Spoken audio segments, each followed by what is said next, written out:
मेरे प्यारे बच्चों, मैं रेनू आपकी हिंदी की अध्यापिका। बच्चों, आज मैं आपको भाषा व व्याकरण के बारे में कुछ जानकारी देना चाहूँगी। हिंदी हमारी राष्ट्रभाषा कहलाती है। इसे हम अपनी मातृभाषा भी कहते हैं, क्योंकि 14 सितंबर 1949 को इसे राजभाषा के रूप में स्वीकार किया गया था। आज हम जानेंगे कि भाषा क्या होती है।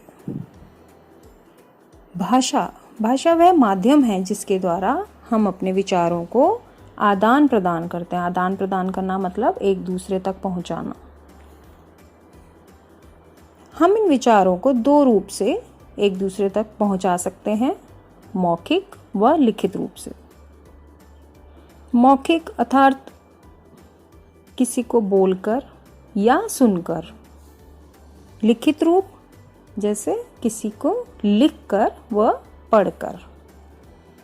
आपको मौखिक रूप के मैं उदाहरण बताती हूँ। जिस प्रकार दादी जी बच्चों को कहानी सुना रही हैं, तो दादी जी का कहानी सुनाना व बच्चों का कहानी सुनना दोनों ही भाषा का मौखिक रूप है।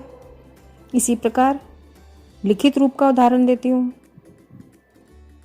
रोहन ने मोहन को पत्र लिखा, तो रोहन का पत्र लिखना व मोहन का पत्र पढ़ना दोनों ही लिखित रूप कहलाते हैं। प्रत्येक भाषा की अपनी एक लिपि होती है। लिपि अर्थात लिखने का ढंग, कि भाषा को आप किस प्रकार लिखते हैं। तो हिंदी भाषा की लिपि है देवनागरी। भारत की प्रथम भाषा संस्कृत थी और उसकी भी लिपि देवनागरी ही है।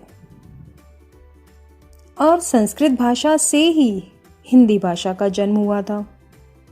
क्या आप जानते हैं कि भारत में एक ऐसा गांव है जहां सभी केवल संस्कृत भाषा में ही बात करते हैं? इसका मतलब ये कतई नहीं है कि वे पिछड़े हुए हैं। उन्हें भी अंग्रेजी, इंटरनेट, कंप्यूटर आदि सभी तकनीकी जो नई जानकारी हैं उनके बारे में सब पता, जैसे आपको जानकारी है। यह कर्नाटक में है। कर्नाटक के उस गांव का नाम है मत्तूर, जहां केवल संस्कृत भाषा का उपयोग किया जाता है। तो चलिए अब हम जानेंगे कि भाषा का प्रयोग किस प्रकार किया जाता है। अगर आपको सही रूप में भाषा का प्रयोग करना है तो उसके लिए हमें व्याकरण की आवश्यकता होती है, या व्याकरण को जानने की आवश्यकता होती है। भाषा की शुद्ध जानकारी देने वाला शास्त्र ही व्याकरण कहलाता है। जैसे मैं कहूँ कि माताजी पका रही हैं भोजन, तो ये क्या हुआ? एक अशुद्ध वाक्य हुआ। शुद्ध वाक्य क्या होगा? कि माताजी भोजन पका रही हैं। तो व्याकरण ही है जिसके द्वारा हम भाषा का सही प्रयोग कर सकते हैं।